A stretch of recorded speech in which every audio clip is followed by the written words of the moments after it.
السلام عليكم ورحمة الله وبركاته. في هذا المقطع سنسلط الضوء عن ردة فعل حافظ الدراجي بعد انضمام أنس الزروري إلى صفوف المنتخب المغربي. حافظ الدراجي يبكي ويشكي عن انضمام أنس الزروري إلى صفوف المنتخب المغربي، فبعد إعلان الجامعة الملكية لكرة القدم أن السيد والد الركراكي وجه الدعوة إلى أنس الزروري خلال منافسات كأس العالم قطر، وذلك لتعويض المصاب أمين حارث في مباراة التي جمعت بين أولمبيك مارسيليا وموناكو. خرج حافظ الدراجي المعلق في قنوات بي ان سبورة القطرية بتصريح جدلي وعدواني، حيث قال: كيف يمكن أن تكون في المونديال خلال 24 ساعة أشم رائحة التأهب؟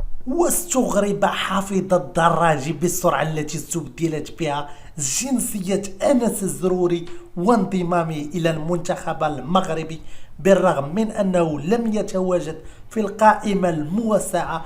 وهذا ما يدل على أن حافظ الدراجي لا يفقه كثيرا في قوانين الفيفا، حيث تمنح الفيفا للمنتخبات المشاركة بأن تستدعي لاعب يعوض اللاعب المصاب حتى وإن كان خارج القائمة الموسعة. فما رأيكم أنتم في هذا التصريح العدواني من الجار العار؟